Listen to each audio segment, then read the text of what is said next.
Greetings, salutations, and welcome. Today I'll be talking about the Statue of Liberty and how you can actually own a piece of it. So, the Statue of Liberty was a gift from the French to the United States for the 100th anniversary of our nation. And you may think to yourself, 1886 was not the 100th anniversary of our nation, and that is correct, but it took the French about 10 years to actually produce a statue, raise the funds, and the French had their own little war going on at the time that delayed them in the production of the statue. So the statue was produced in France and brought to the United States and assembled in the ocean near New York.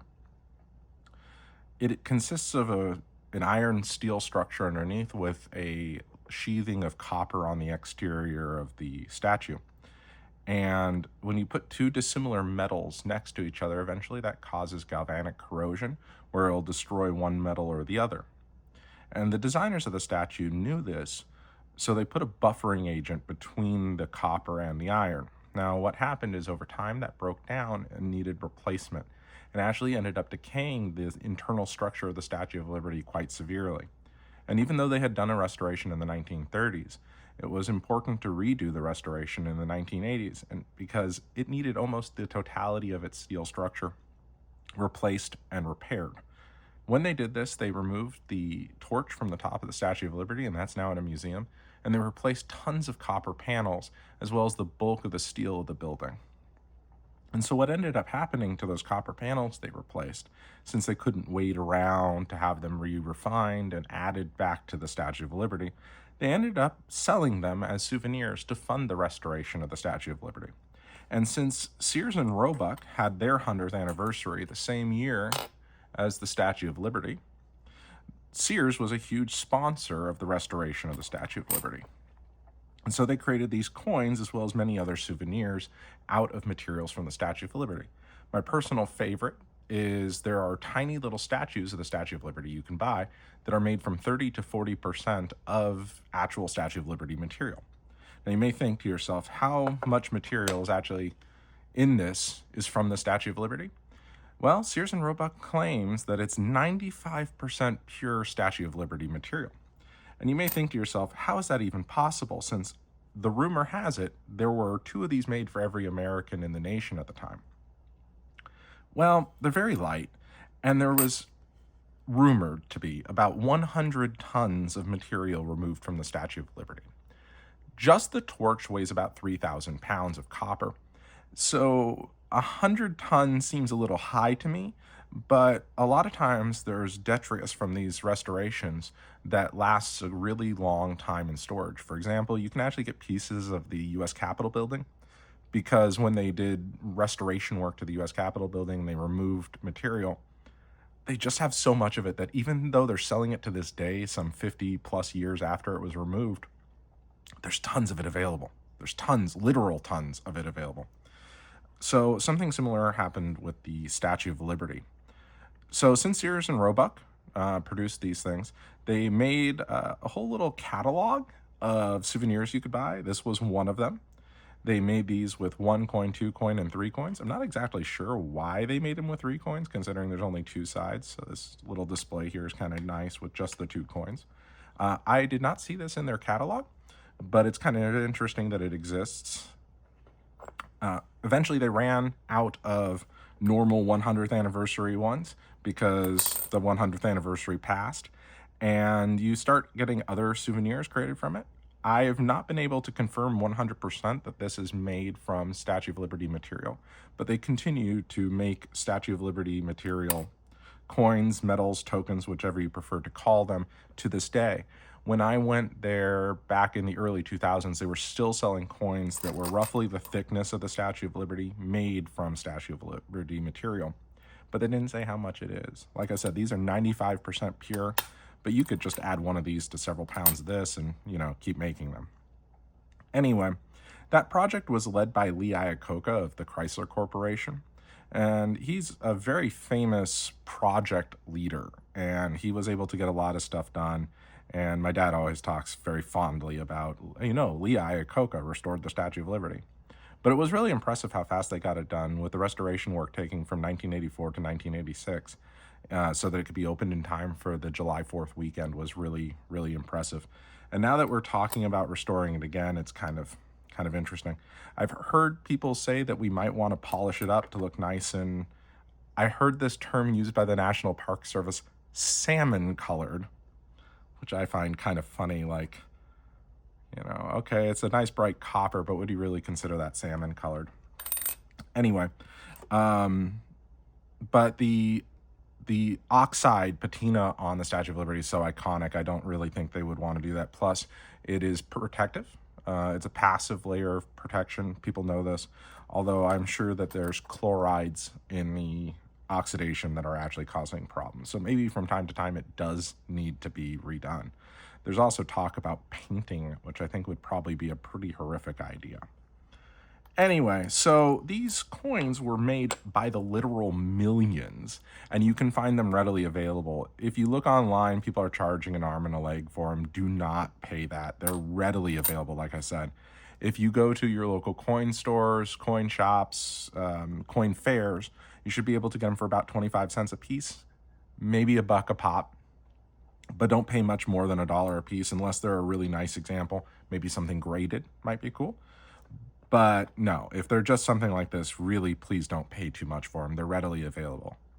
So that's how you could actually go and get yourself a piece of the Statue of Liberty, and you can rest assured that it's real. Now, one thing I do want to warn you about is, for whatever reason, there's some of these that are made out of steel. And I'm not exactly sure what the story is on those. I don't know if they're steel because it's the steel from the Statue of Liberty and then plated in copper. I do know that when I was reading the Sears and Roebuck handout for these little things, they did talk a lot about plating things in Statue of Liberty copper.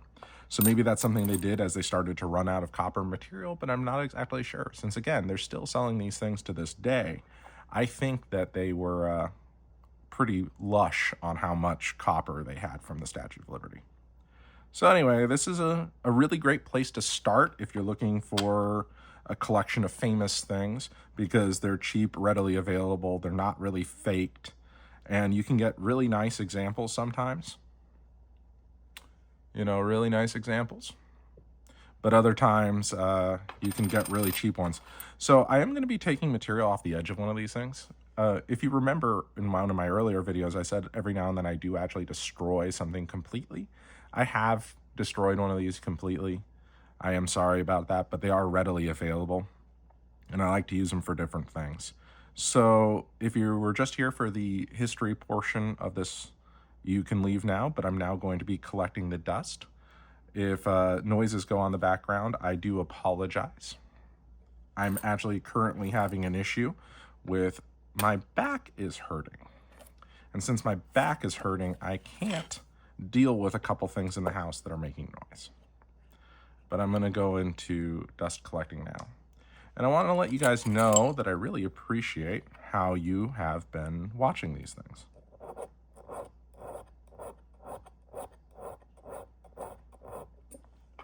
I actually know that there has been one fella individually, sorry about that, there's been one fella individually who has been watching my videos, and I really appreciate him. He's been making comments on them. Very polite fella. I wish I could do better work, and he is actually inspiring me to do better, which I think is kind of cool.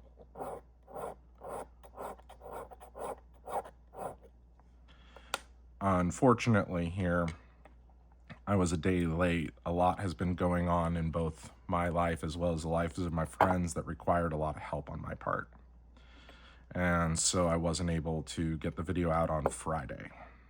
But I'm getting out as fast as possible.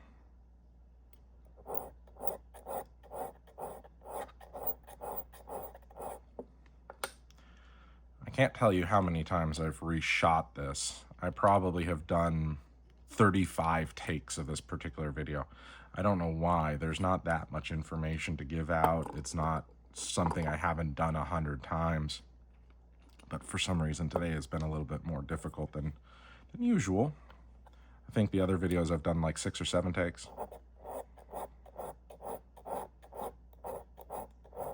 But this time I had to do quite a few takes, and I'm really sorry about that.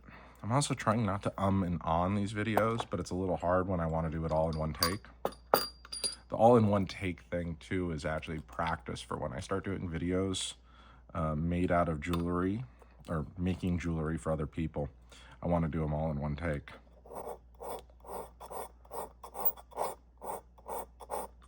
So that they know that their sentimental material ends up in the piece of jewelry I make for them.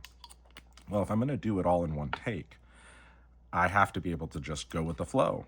And if something like a truck goes by, a dog barks outside, my glass break sensor chirps,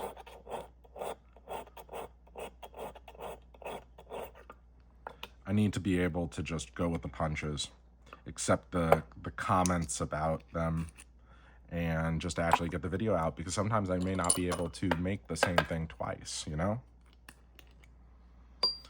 If I'm doing work with someone's sentimental material, I only have so much to work with, so I need to be able to do it all in one go, you know?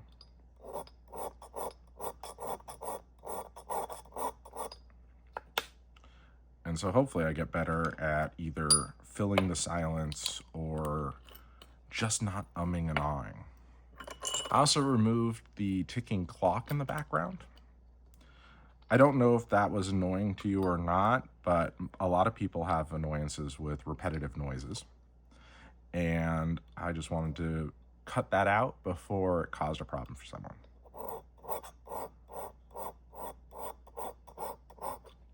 And I do apologize if I end up making these videos again, because if I get good enough, I might want to remake them, you know? People like to have their best foot forward. And right now it's about getting comfortable with this process. But if I actually get good at this, you know, I might want to redo it. Maybe putting in photos in the corner of the things I'm talking about, you know, doing a real show of it.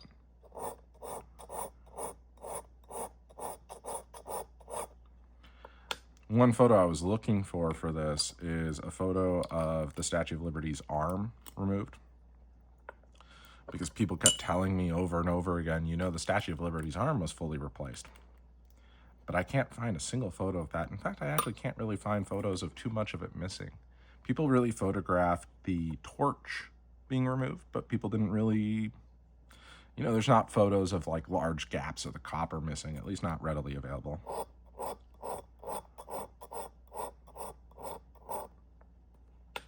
That's about all we're going to do today.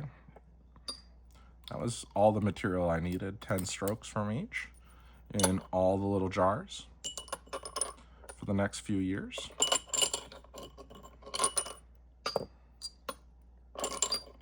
And I really appreciate you watching this far. I thank you very much. Have a lovely day, and I wish you the best in all of your endeavors.